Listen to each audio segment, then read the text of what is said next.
बिस्मिल्लाहिर्रहमानिर्रहीम। अस्सलाम वालेकुम डियर स्टूडेंट्स, मैं हूं आपका टीचर मोहम्मद ज़ुएब खान और आपको खुशामदीद कहता हूं आपके अपने यूट्यूब चैनल MZK मैथमेटिक्स में। डियर स्टूडेंट्स, प्री कैलकुलस की इस सीरीज़ में आज कुछ इंपॉर्टेंट एग्जांपल्स को डिस्कस करेंगे। तो इस एग्जांपल से पहले एक नोट है, इस पे समझने की कोशिश करें।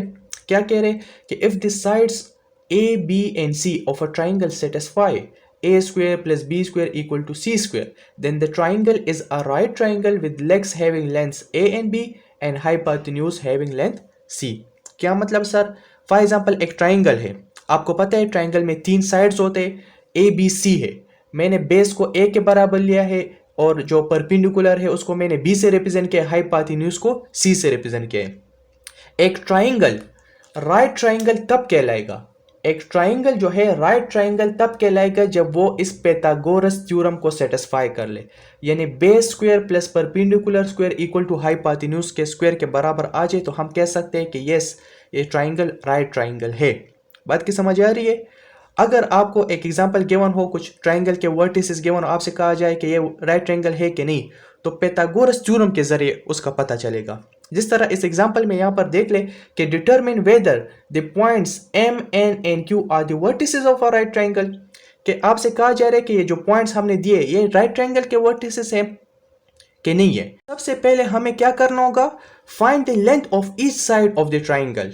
डिस्टेंस फार्मूले के जरिए हमें ट्राइंगल के साइड का लेंथ फाइंड करना है। जब वो फाइंड हो जाए तो पैथागोरस थ्योरम अप्लाई करेंगे। अगर ये पैथागोरस थ्योरम सेटिस्फाई हो गया तो हम कहेंगे कि यस, ये वर्टिसेस राइट ट्राइंगल के वर्टिसेस है, अदरवाइज ये नहीं होंगे।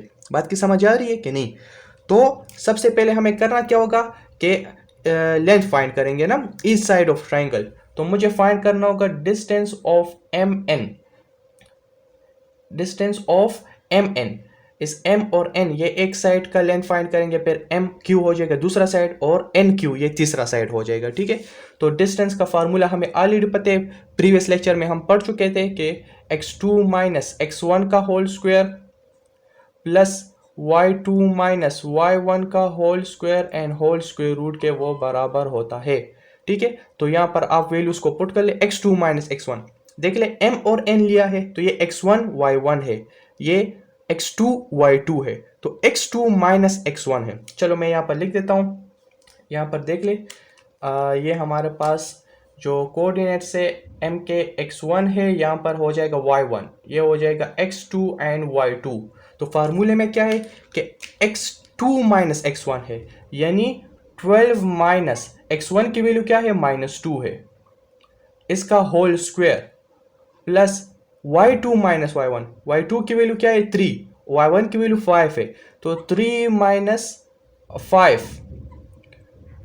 माइनस 5 का whole square and whole square root. इसको आप सॉल्व कर ले। तो जब आप इसको सॉल्व करेंगे तो इससे क्या आएगा, 12 प्लस 2 से आ रहे 14, 14 का स्क्वायर 4 से 16, 196 आ रहे। ठीक है ना, एंड 3 माइनस 5 से क्या रहे, -2, -2 का स्क्वायर क्या होता है, 4 होता है। ठीक है, तो इससे आ जाएगा अंडर द रूट 200। तो आपके पास डिस्टेंस ऑफ MN यानी एक साइड का जो लेंथ है वो क्या गया, अंडर द रूट 200 आ गया। अब हमें क्या फाइंड करना होगा, डिस्टेंस ऑफ MN तो हो गए, अब NQ फाइंड करना होगा, डिस्टेंस ऑफ MQ। तो यहाँ पर हम लिख देंगे डिस्टेंस ऑफ MQ, वही फार्मूला है x2 minus x1 whole square plus y2 minus y1 whole square. अब यहाँ पर x1 y1 तो ठीक है, अब पॉइंट चूंकि हमने Q लिया है तो हम क्या करेंगे, ये बन जाएगा आपके पास x2 एंड y2 बन जाएगा ये पॉइंट। ठीक है ना, तो फार्मूले के x2 minus x1 whole square plus y2 minus y1 whole square. x2 की वैल्यू क्या है, 10 है, तो यहाँ आ जाएगा 10 माइनस x1 की वैल्यू -2 है, -2 इसका whole square, x2 minus x1 का whole square plus y2 minus y1 का होल स्क्वायर। y2 की वैल्यू -11 है एंड y1 की वैल्यू है 5, तो -11 minus 5 whole square and whole square root हो जाएगा। इसको आप ज़रा सॉल्व कर ले तो ये क्या बनेगा, 10 प्लस 2 से आ रहे 12 का स्क्वायर क्या होता है, 12 12 144 आ रहे। ठीक है सर, प्लस -11 -5 है, तो इससे आ रहे -16, 16 6 6 36, यानी मतलब 16 का स्क्वायर आएगा 256 आएगा। क्या आएगा? 256 अंडर द रूट। तो इसको अगर हम सॉल्व कर ले, 144 प्लस 256 से आ रहे 400 आ रहे। क्या आ रहे? 400 आ रहे। इसको हम मज़ीद थोड़ा सा सॉल्व कर सकते हैं। अंडर द रूट 400 जो है, यानी मतलब ये हुआ डिस्टेंस ऑफ एम क्यू, ये बराबर हो जाएगा 20 के। अंडर रूट 400 20 के इक्वल होता है। तो दूसरा साइड भी हमारे पास फाइंड आउट हो गया, एक साइड रह गया है। ठीक है, तो डिस्टेंस ऑफ एम एन, ये एक साइड ऑफ ट्राइंगल है, ये दूसरा साइड है। तीसरा साइड रह गया है, एम एन भी ले लिया और एम क्यू भी ले लिया। अब एन क्यू की बारी है, तो इससे ये तीसरा साइड ऑफ ट्राइंगल भी फाइंड हो जाएगा। चलो वो भी फाइंड कर लेते हैं। अच्छा जी, तो एक साइड हमारे पास रह गया है, उसको भी हम फाइंड कर लेते हैं। तो यहाँ पर आप लिख देंगे डिस्टेंस ऑफ, क्या रह गया? कौन सा? M Q. तो एन क्यू रह गया है। So we know that formula x2 minus x1 whole square plus y2 minus y1 whole square and whole square root।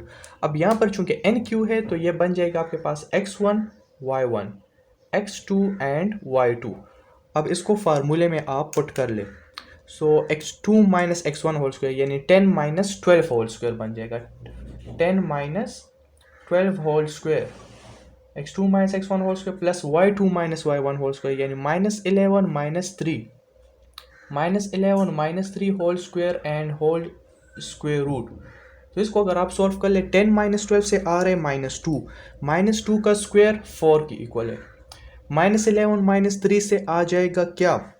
-14 आ रहे हैं, और -14 का स्क्वायर 4 4 16 यानी 196 आएगा। ठीक है, इससे 196 अंडर द रूट। तो इससे भी आपके पास अंडर रूट 200 आ रहा है। अब यहाँ पर अगर आप थोड़ा सा देख ले, हमने ट्राइंगल के साइड्स को तो फाइंड कर लिया। 3 साइड्स होते हैं ट्राइंगल के, तो एक साइड का लेंथ है अंडर रूट 200 यानी अप्रोक्सीमेटली 14.14 समथिंग के बराबर होगा। दूसरे साइड का लेंथ है 20 यूनिट है, और तीसरे साइड का लेंथ है वो भी अंडर रूट 200। तो सबसे लॉन्गेस्ट साइड कौन सा है? डिस्टेंस ऑफ एम क्यू, यानी एम क्यू वाला साइड जो है लॉन्गेस्ट साइड है ना, इसके वैल्यू आ रही है 20 यूनिट आ रही है। इसकी लेंथ जो है वो 20 यूनिट के बराबर है। तो लॉन्गेस्ट साइड ये है, मतलब ये कि ये हाइपोटेन्यूज के बराबर है। तो अब हमें ये देखना होगा कि ये पाइथागोरस थ्योरम को सेटिस्फाई कर रहा है कि नहीं कर रहा।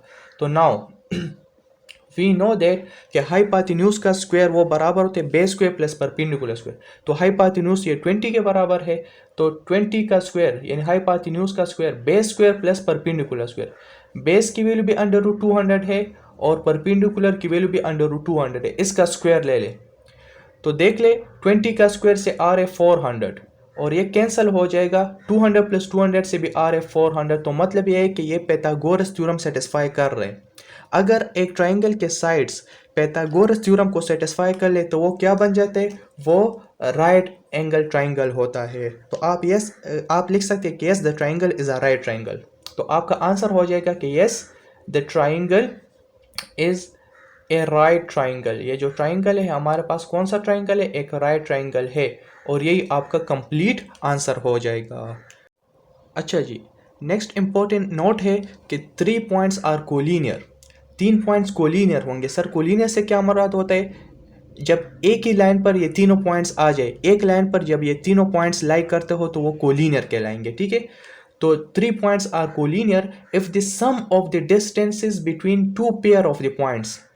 2 पेयर ऑफ पॉइंट्स के डिस्टेंस का सम वो बराबर हो, is equal to the distance between the remaining pair of points. ठीक है, तब हम कहेंगे कि ये पॉइंट्स कोलिनियर है। तो एग्जांपल के जरिए थोड़ा सा समझने की कोशिश करें कि determine whether the points P Q and R are collinear. आपको 3 पॉइंट्स गिवन है पी क्यू एंड आर, क्या ये कोलिनियर है कि नहीं? यस, एक ही लाइन पर लाई करते हैं कि नहीं करते? पहले डिस्टेंस फार्मूले के जरिए हम थोड़ा सा डिस्टेंस को फाइंड कर लेते हैं, फिर देखेंगे कि ये कोलिनियर पॉइंट्स है कि नहीं। तो यूजिंग द डिस्टेंस फार्मूला सबसे पहले डिस्टेंस ऑफ पी क्यू हम फाइंड करते हैं। Distance of P Q, P और Q के दरमियान में डिस्टेंस कितना होगा? We know that x2 minus x1 whole square plus y2 minus y1 whole square whole square root. तो x2 की वैल्यू 2 है, तो 2 माइनस, और x1 की वैल्यू -1 है, तो x2 minus x1 whole square plus y2 minus y1। y2 की value है -4, y1 की वैल्यू 5 है, तो y2 माइनस y1 का whole square and whole square root. तो ये क्या बन जाएगा, विच इज इक्वल टू, तो 2 + 1 से आ रहा है 3 एंड 3 का स्क्वायर 9 होता है। इससे भी आ रहा है क्या, 9 आ रहा है, 9 का स्क्वायर क्या होता है 81। तो इससे आ जाएगा 81 और 9 से क्या आ रहा है 90 आ रहे। इसको हम मज़ीद थोड़ा सा सॉल्व कर सकते हैं। 9 × 10 whole under the root, whole under the root है, अलग अलग भी लिख सकते हैं। तो √9 3 के बराबर है, √10 ही के बराबर होगा। तो distance between P and Q वो आ जाएगा 3 √ 10। अब क्या फाइंड करेंगे, डिस्टेंस ऑफ PQ तो फाइंड करें। अब P और R फाइंड करते हैं, distance between P and R। तो वही फार्मूला है x2 - x1 whole square, y2 - y1 whole square, whole square root. यहाँ पर देख ले, ये x1 y1 होगा और r में ये कोऑर्डिनेट्स ये x2 y2 होंगे। तो x2 की वैल्यू 4 है, तो 4 माइनस x1 की वैल्यू -1 है, इसका होल स्क्वायर x2 - x1 का whole square plus y2 - y1, y2 की वैल्यू है -10 माइनस y1 की वैल्यू 5 है, इसका whole square root which is equal to, तो 4 + 1 से आ रहा है 5, 5 5 25 एंड -10 और -5 15 आ रहे, 15 का स्क्वायर जाएगा 225। ठीक है, तो इससे क्या आ जाएगा, √250 आ रहे। तो जब 250 आ जाएगा, इसको हम मज़ीद थोड़ा सा सॉल्व कर सकते हैं। 25 × 10, तो √25 5 के बराबर है, तो इससे आ जाएगा 5 √ 10। ठीक है, 5 √ 10 आ रहा है।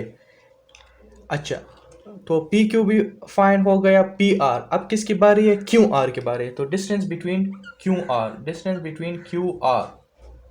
विच इज इक्वल टू QR है, तो ये x1 बन जाएगा, ये y1 एंड ये x2 y2 बन जाएगा। तो x2 - x1 यानी हमें 4 - 2 का होल स्क्वायर लेना होगा, प्लस y2 - y1 है, y2 की वैल्यू -10 है, तो -10 माइनस y1 की वैल्यू -4 है, तो ये बनेगा -4। इसका स्क्वायर लेना है, इसका हम स्क्वायर ले लेते हैं, होल स्क्वायर रूट। तो ये बन जाएगा 4 - 2 2 का स्क्वायर आते हैं 4। अच्छा, -10 और +4 से आ रहे हैं -6, 6 36 होता है, 36 अंडर द रूट। इससे आ जाएगा √40 आ रहे, क्या आ रहे, √40 आ रहे। तो मैं यहाँ पर कह सकता हूँ 4 × 10 में लिख सकता हूँ ना, 4 × 10 under the root, whole under root अलग अलग भी लिख सकते हैं। √4 2 के बराबर है, √10 के बराबर है। तो ये भी आपके पास फाइंड आउट हो गया है। तो देख ले, 3 √10, 5 √10, 2 √10 आ गया। अब थोड़ा सा समझने की कोशिश करें। अब यहाँ पर अगर आप थोड़ा सा देख लेना कि बिकॉज यहाँ पर थोड़ा सा अगर आप देख ले 3 √10, इसको अगर मैं 8 करता हूँ 2 √10 के साथ, तो इससे क्या आ रहे, 3 + 2 से 5 आ रहे हैं ना, तो 5 √10 आ रहा है। ठीक है, तो यही हमारे पास कोलिनियर पॉइंट्स की तो डिफिनीशन है। 3 points are collinear if the sum of the distances between two pair of the points is equal to a distance between the remaining pair of points। चूंकि sum of distance यहाँ पर देख ले remaining pair of point के बराबर आ रहे, तो मैं कह सकता हूँ कि the points are collinear। the points are, कि जो points है ये क्या है, the points are collinear। तो मैं कह सकता हूँ कि the points are collinear points होंगे। ठीक है, यहाँ पर देख ले, थोड़ा सा डायग्राम भी हम ड्रा कर लेते हैं। फॉर एग्जांपल ये मेरे पास P है, ये Q पॉइंट है, ये R पॉइंट है। तो distance between PQ, distance between QR ये इक्वल होगा डिस्टेंस बिटवीन PR के बराबर आ रहा है। देख ले, PR का डिस्टेंस 5 √10 आ रहा है। ठीक है, यानी distance between PQ plus distance between QR ये इक्वल आ रहे डिस्टेंस बिटवीन PR के, ये बराबर आ रहे, और यही आपका कंप्लीट आंसर हो जाएगा। तो मैं उम्मीद करता हूँ कि आपको आज के लेक्चर की कंप्लीट समझ आ गई होगी।